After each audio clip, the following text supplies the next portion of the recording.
السلام علیکم ورحمۃ اللہ وبرکاتہ۔ الحمد للہ رب العالمین والعاقبۃ للمتقین والصلاة والسلام علی رسولہ الکریم۔ اعوذ باللہ من الشیطان الرجیم، بسم اللہ الرحمن الرحیم۔ لقد کان لکم فی رسول اللہ اسوۃ حسنہ۔ محترم حضرات، یہ سیرت رسول اکرم صلی اللہ علیہ وسلم پر سلسلے وار پروگرام چل رہا ہے اور آج اس کا 45واں درس ہے۔ ہم اللہ تعالیٰ سے دعا کرتے ہیں کہ صحیح بات کہنے کی اور صحیح بات سمجھنے کی توفیق عطا فرمائے۔ پچھلے 3-4 پروگرام سے اس بات پر کوشش کی جا رہی ہے کہ اللہ کے رسول صلی اللہ علیہ وسلم نے اپنی امت کی تربیت اخلاقی لحاظ سے جو کی ہے وہ کیا ہے۔ تو سب سے پہلے میں نے اخلاق میں ان چیزوں کو آپ کے سامنے رکھنے کی کوشش کی، اور آج اس کا آخری سلسلہ ہے۔ کل انشاءاللہ دوسرا پہلو آئے گا کہ کیا اخلاق میں برائیاں ہوتی ہیں عمومی طور پر۔ ویسے تو بہت لمبی چوڑی بات ہے، لیکن اس میں سے اہم بات پر ہم نے گفتگو آپ کے سامنے رکھی ہے۔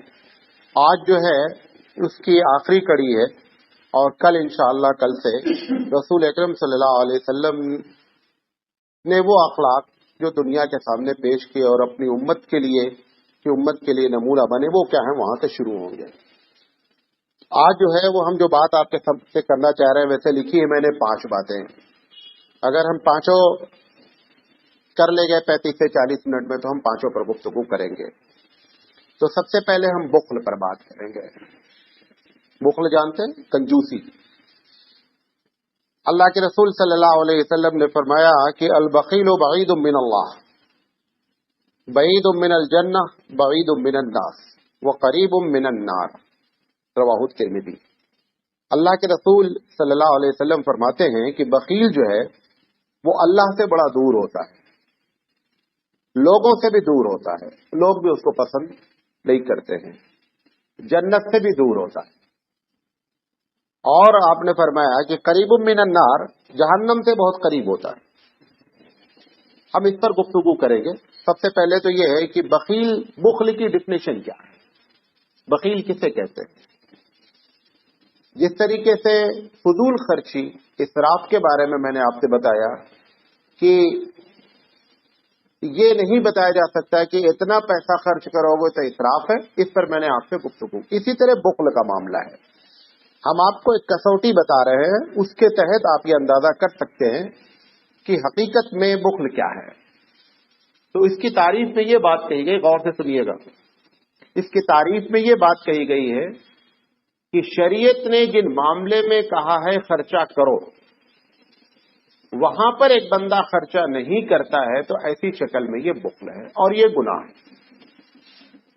بات سمجھے میری؟ اس کو ہم تھوڑا سا اور مثال کے طور پر، ایک آدمی کے پاس پیسہ ہے اور شریعت کہتی ہے کہ اگر ایک آدمی تم سے پریشان ہے اور کہہ رہا ہے کہ میں پریشان ہوں، اور تمہارے دل میں یہ بات اتر گئی کہ یہ بات سچ کہہ رہا ہے، اور تمہارے پاس اتنا پیسہ ہے جو تمہاری ضرورت سے زیادہ ہے، اگر آپ نہیں دیں گے تو بخل کی کیٹیگری میں آ جائیں گے۔ جہاں جہاں بھی شریعت نے خرچ کرنے کے لیے کہا ہے، ان تمام مقامات پر اگر آپ نہیں کریں گے، ہم نہیں کریں گے، تو بخل کی کیٹیگری میں آ جائیں گے۔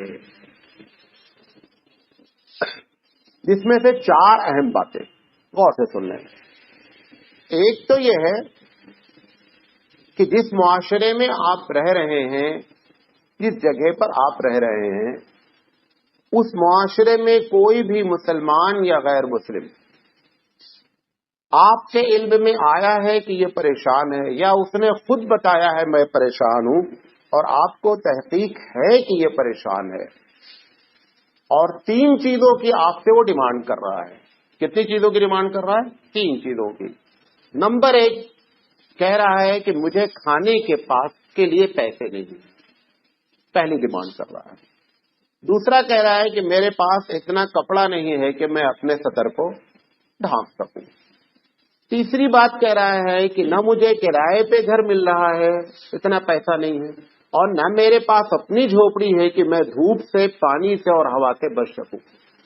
یہ 3 ڈیمانڈ اگر وہ کر رہا ہے اور آپ کو یہ یقین ہو گیا کہ یہ سچ کہہ رہا ہے، لازم ہے کہ آپ اس کی مدد کریں.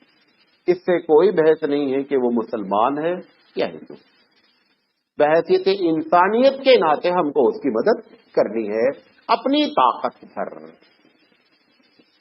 ایک وقت کا کھانا آپ کھلا سکتے ہیں، ایک وقت کا کھلا سکتے ہیں، لیکن جب تک آپ کے دل میں یہ بات اترے گی نہیں تب تک آپ پر یہ واجب نہیں ہوگا.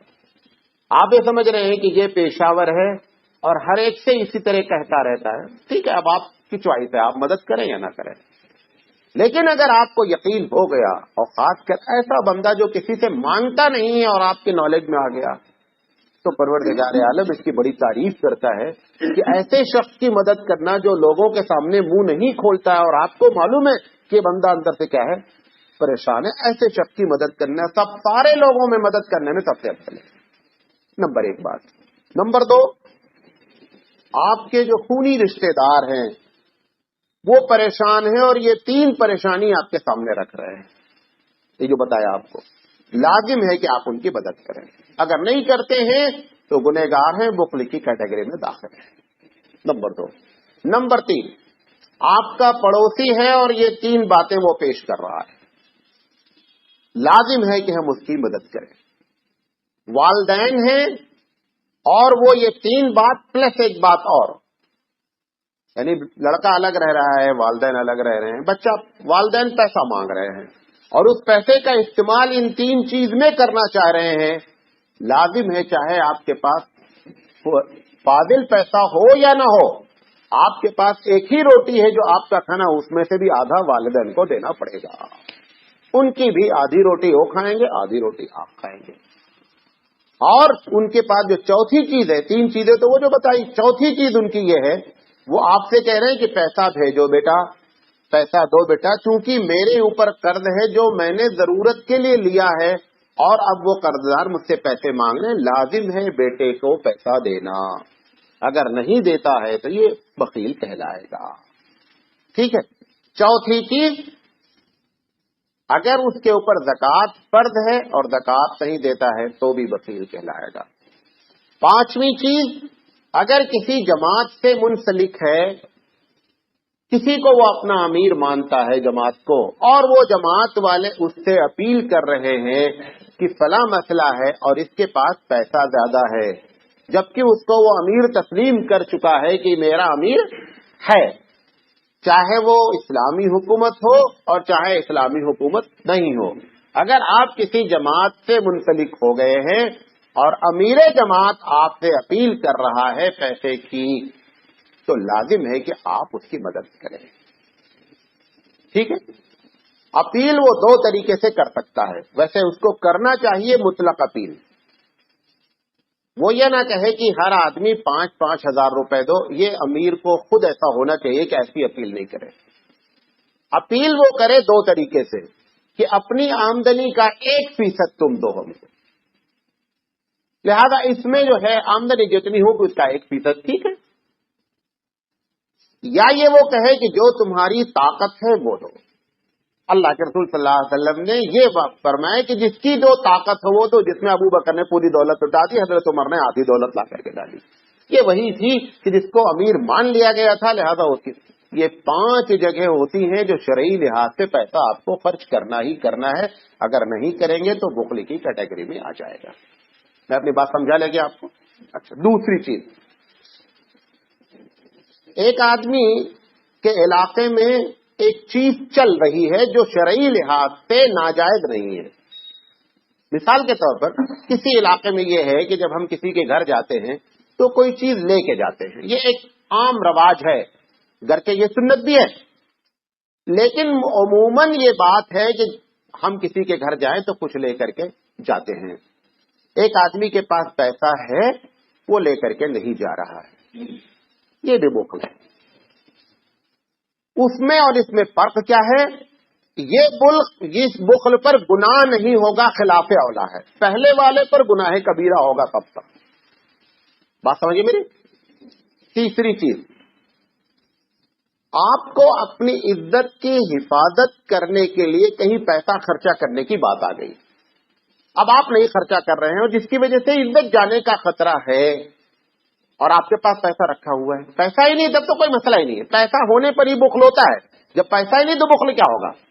یہ تو انڈرسٹینڈ بات ہے کہ پیسہ ہونے پر ہی بخل ہے۔ اس کی ایک مثال دے رہے ہیں، ٹرین میں آپ سفر کر رہے ہیں، کہیں کہیں ٹرین میں ہجڑے چڑھ گئے، چڑھ جاتے ہیں، اب وہ آ کر کے آپ سے پیسے مانگتے ہیں، اگر آپ پیسے نہیں دیں تو وہ آپ کی بے عزتی تک کرنے کے لیے تیار ہو جاتے ہیں۔ ایسی جگہ پر آپ اگر پیسہ نہیں دیں گے تو بخل ہے۔ آپ کو اتنا پیسہ دے کر کے جان چھڑا لینی ہے کہ تاکہ بے عزتی، کیونکہ جس طریقے سے وہ ایکٹنگ کرتا ہے، جس طریقے سے وہ بے عزتی کرنے کی کوشش کرتا ہے، وہ بڑی خطرناک چیز ہے۔ لہذا اس سے پہلے اپنی کیا کرنا ہے؟ عزت بچا لینا ہے۔ اپنی عزت بچانے کے لیے بھی کیا ہے؟ پیسہ نہیں خرچہ کریں گے، بخل ہے۔ اللہ کے رسول صلی اللہ علیہ وسلم نے فرمایا کہ جو آدمی اپنی عزت بچانے کے لیے پیسہ خرچہ کرتا ہے وہ بھی صدقہ لکھا جاتا ہے۔ بات سمجھ میں آ گئی؟ یہ ہجڑے کی مثال میں نے جان بوجھ کر دی، یہ بہت زمانے سے چلی آ رہی ہے بات۔ اسی طریقے سے دوسری چیزیں بھی ہو سکتی ہیں۔ مثال کے طور پر شہر کا ایک گنڈا ہے اور آپ کا بس اس کے اوپر نہیں چل پا رہا ہے، ہفتہ وصول رہا ہے، نہیں کرو گے تو جان مال کا خطرہ آپ کے ہے، مجبور ہو کر کے آپ کو دینا ہے اگر آپ کے پاس پیسہ، ورنہ یہ بھی بخل کہلائے گا۔ یہ الگ بات ہے، وہ 100% گنہگار ہے، لیکن آپ کو اپنی عزت بچانے کے لیے آپ دوسری کوشش بھی کرتے رہیں کہ یہ سسٹم ختم ہو، اس کے خلاف مہم چلاویں، لیڈروں سے بات کریں، لیکن ابھی فی الحال وہ آگے آپ کے سر پہ کہ صاحب 10 روپیہ دینا ہے۔ یا کبھی کبھی آپ گاڑی سے سفر کر رہے ہیں گاؤں میں، ادھر ادھر وہ بیرکس لگا کے گاڑی روک دیتے، صاحب یہاں پہ چندہ دینے کا ہے ورنہ گاڑی تمہاری توڑ دیں گے۔ مجبوری ہے، وہاں پر بھی آپ کو دینا ہے ورنہ گاڑی بچانا ہے، اپنی عزت بچانی ہے۔ ایسے اس طریقے سے بہت سی چیزیں ہو سکتی ہیں، یہ تمام چیزوں میں بخل کہلاتا ہے۔ بات سمجھ میں آ گئی؟ اچھا، بخل سے بچنے کا طریقہ کیا ہے؟ بخل کی بنیاد مال کی دولت ہے۔ بخل کی بنیاد مال سے دولت ہے۔ مال یہ جو کہا گیا کہ بعید من الجنہ، جنت سے بندہ دور رہتا ہے، کیونکہ جس آدمی کے دل میں مال کی محبت بیٹھ جائے گی تو ہزاروں وہ غلط کام دوسرے اس کی وجہ سے کیا کرے گا۔ تو بخل جو ہے وہ دوسرے مسائل کو، دوسری مصیبتوں کو بھی لے کر کے آتا ہے، لہذا اس لیے اس کے بچنے کا طریقہ یہ ہے کہ کم سے کم مال سے محبت کی جائے۔ اچھا ہے، بڑا مشکل کام یہ چاچا بڑا نہ بھیا سب سے بڑا روپیہ والی بات ہے۔ مال تو آدمی کو بہت پسند ہے۔ ہم یہ سوچیں کہ یہ کتنے دن ہمارے ساتھ رہنا ہے، پہلا سوال، کتنے دن ہمارے ساتھ رہنا ہے، پھر جس کے لیے بچا رہے ہیں وہ کتنا ساتھ ہمارا دیں گے۔ بھائی ہم نے بیوی بچوں کے لیے بڑا ادھر سے بخل کر کے، اپنی جان پر کپڑا غلط پہن کر کے، گندے میلے کچلے پیسے بچا بچا کر کے رکھا، قیامت میں اگر اس کی وجہ سے عذاب ملے گا تو بیٹا بیوی بہن کوئی نہیں بولے گی میرے بابا کو چھوڑ دو، میری وجہ سے انہوں بخل کیے لہذا مجھے پکڑ لو۔ ایک آدمی بھی قیامت میں یہ کہنے کے لیے تیار نہیں ہوگا۔ ہم نے جن کے لیے بخل کیا ہے وہ آپ کا اور ہمارا ساتھ دینے کے لیے تیار نہیں ہے، لہذا ایسا دھندا جو دنیا میں بھی لوگوں کو ذلیل کرے اور آخرت میں بھی ذلیل کرے، ہر وقت اگر اس کا دھیان رکھا جائے تو مسئلے کا حل ہو سکتا ہے۔ ٹھیک ہے، ایک بات۔ دوسری چیز، یہ بڑی خطرناک دوسری بیماری ہے، بد نظری۔ یہ جو دیکھنے کا چکر ہے، 90% یہ شکایت مردوں میں ہے، 10% یہ شکایت عورتوں میں ہے۔ آپ یہ سوال کر سکتے ہیں لاجکلی کہ ہم جیسے عورتوں کو دیکھنا پسند کرتے ہیں ایسے عورتیں بھی مردوں کو دیکھنا پسند کرتی ہیں، دونوں میں ایک فرق ہے۔ اسی بنیاد پر اس کو پردہ کرنے کا حکم دیا گیا، اس کو پردہ کرنے کا حکم نہیں دیا گیا۔ دیکھیں جو بات کریں سمجھنے کی کوشش کریں، ہے دونوں میں اٹریکشن، عورت کے لیے مرد میں اٹریکشن ہے، مرد کے لیے عورتوں میں اٹریکشن ہے۔